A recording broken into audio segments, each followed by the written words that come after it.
আসসালামু আলাইকুম দর্শকবৃন্দ, আপনারা দেখছেন পোস্ট টিভি।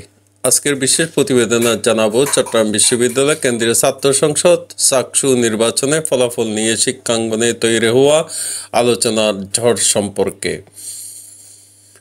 চট্টগ্রাম বিশ্ববিদ্যালয়ের বহুল প্রতীক্ষিত চাকসু নির্বাচনে এবার চমকপ্রদ ফলাফল এসেছে। 26টি পদে অনুষ্ঠিত এই নির্বাচনে বিপি সভাপতি এবং জিএস সাধারণ সম্পাদক সহ মোট 24টি পদে ইসলামী ছাত্র শিবিরের প্রার্থীরা বিজয়ী হয়েছেন।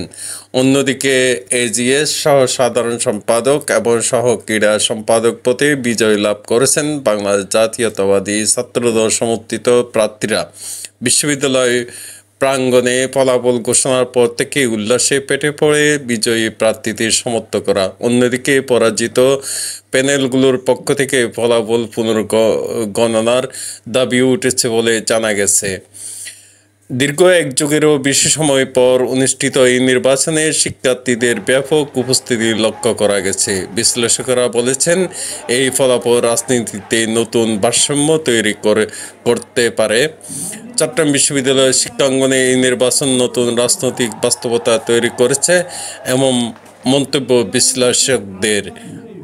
দর্শকবৃন্দ, এই বিষয়ে আপনাদের মতামত জানাতে ভুলবেন না।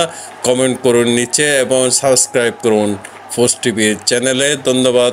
সাথে থাকুন পোস্ট টিভির সাথে, সত্যের সন্ধানে সময়ের সাথে। সুস্থ থাকুন, ভালো থাকুন, বাংলাদেশকে ভালোবাসুন। আল্লাহ হাফেজ।